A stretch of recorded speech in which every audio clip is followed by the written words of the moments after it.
Hello guys, आज हम R D Sharma के बुक से एक्सरसाइज 3.3 का क्वेश्चन नंबर 16 देखेंगे। क्लास 10th का है ये क्वेश्चन। इसमें हमें दो इक्वेशन दिया हुआ है जिसमें हमें दोनों को सॉल्व करके एक्स और वाई की वैल्यू फाइंड आउट करनी है। अब समस्या ये है यहाँ पे कि हम इसको नॉर्मली तरीके से नहीं सॉल्व कर सकते। इसमें हमें इस तरह के क्वेश्चन को हमें लेट करके ही सॉल्व किया जा सकता है। अब किस तरह से करते हैं देखते हैं। इसमें देख रहे हैं आप 1/x प्लस वाई और 1/x plus Y, 1/x minus Y, 1/x minus Y. मतलब अगर हम 1/x प्लस वाई को लेट कर लें या 1/x माइनस वाई को लेट कर लें तो इसको हम इजीली वे में हम क्वेश्चन को सॉल्व कर सकते हैं। कैसे? जैसे अगर हम यहाँ पे 1/x प्लस वाई को ए ले लें, लेट 1/x प्लस वाई को ए ले लें और 1/x माइनस वाई को बी ले लें, इस तरह से, तो हम इसकी वैल्यू इसमें रख करके इसको हम नॉर्मली सॉल्व कर सकते हैं। कैसे? 10, इसको हम क्या लिख सकते हैं, 10 into 1/x plus Y plus 2 into 1/x minus Y equals to 4 है। अब हम यहाँ पे 1/x प्लस वाई और यहाँ पे 1/x माइनस वाई की जगह ए और बी रख देंगे तो क्या हो जाएगा, 10a plus 2b equals to 4। अब यही चीज सेम प्रोसेस इसके साथ करेंगे हम लोग।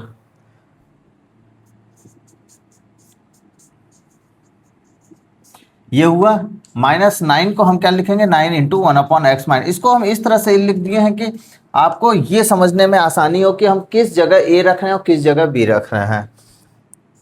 15a minus 9b equals to -2। ये हमारे पास इक्वेशन 1 आ गया है और ये इक्वेशन 2 आ गया। अब इन दोनों को हम सॉल्व करके, इन दोनों को देखिए हम इजीली वे में सॉल्व कर सकते हैं। इन दोनों को सॉल्व करके ए और बी की वैल्यू फाइंड आउट कर सकते हैं।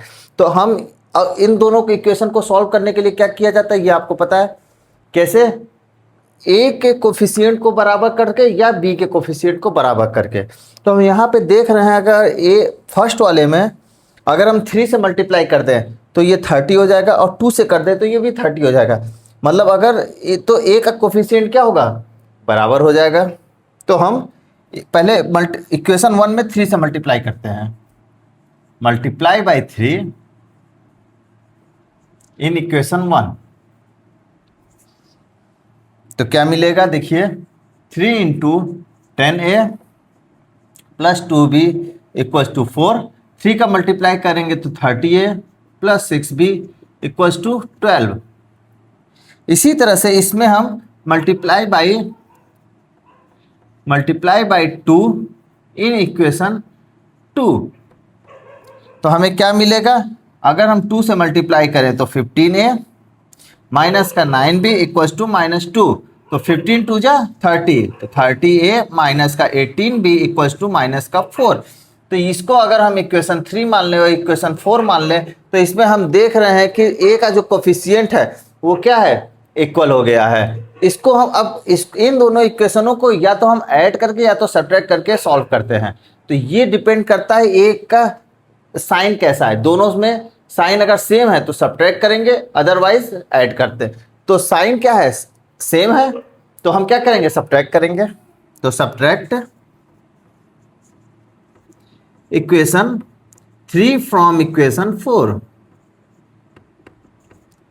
तो हमें क्या मिलेगा, 4 में से 3 को घटाएंगे तो 30a माइनस का 18b इक्वल्स टू -4 और यहाँ 30a प्लस का 6b इक्वल्स टू 12।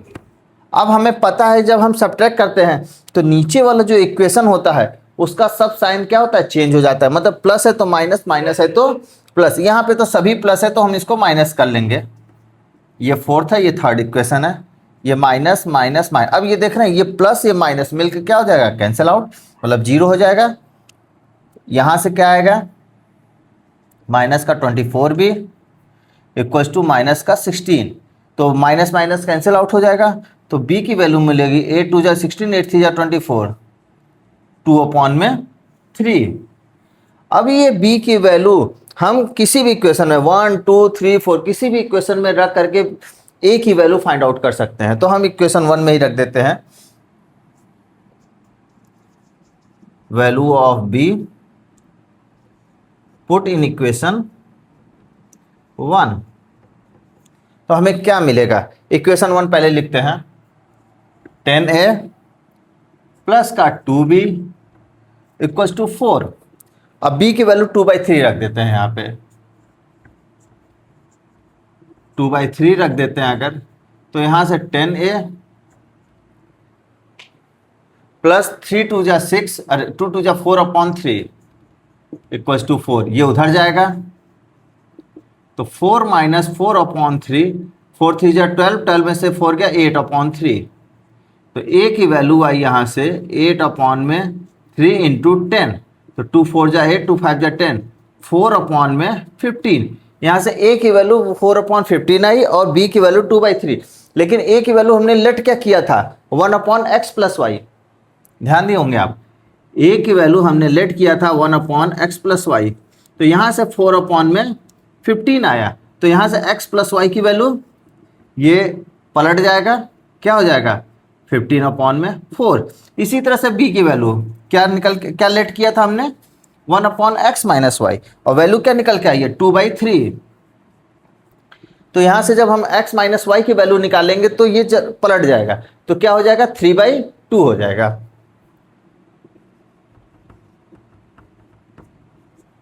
अब यहाँ पे देख रहे हैं, यहाँ पे हमारे इक्वेशन आ गया, इसको 5 ले लेते हैं, इसको 6 ले लेते हैं। अब 5 और 6 को फिर से हमें सॉल्व करना पड़ेगा, क्योंकि x और y की वैल्यू फाइंड आउट करने के लिए। तो यहाँ पे दे रहे हैं, हमें अलग से कोई चीज़ मल्टीप्लाई नहीं करना पड़ेगा कोफिशिएंट को बराबर करने के लिए। क्योंकि यहाँ पे पहले से ही कोफिशिएंट क्या है, बराबर है। तो हम सिंपली केवल ऐड कर देंगे, ऐड इक्वेशन 5 एंड इक्वेशन 6। तो यहाँ से हमें क्या मिलेगा, x plus Y equals to 15/4 और x minus Y equals to 3/2। तो ये कैंसिल आउट हो जाएगा, 2x का मान आ जाएगा, इन दोनों को ऐड कर देंगे 15/4 प्लस 3, इसको कर देंगे 6/4 डिनोमिनेटर को बराबर करने के लिए। तो यहाँ से x का मान आएगा 21/4 2 जा 8। x का मान निकल के आया 21/8। इसी तरह से x का मान जो है वो y में रख देंगे, x का वैल्यू इक्वेशन 5 में रखेंगे। तो क्या मिलेगा हमें, value of x put in equation 5। जब 5 में रखेंगे तो क्या मिलेगा, x का मान 21/8 प्लस y इक्वल्स टू 15/4। तो यहाँ से y की वैल्यू निकल के आई 8 है, तो यहाँ भी 8 कर देंगे, तो क्या हो जाएगा 30/8। तो यहाँ से y का वैल्यू क्या निकल के आया, 30 में से 21 गया 9/8। तो हमारा रिजल्टेंट क्या रहा, x की वैल्यू 21/8 एंड y की वैल्यू 9/8। आई होप आप लोग को अच्छे से समझ में आया होगा। Thank you guys.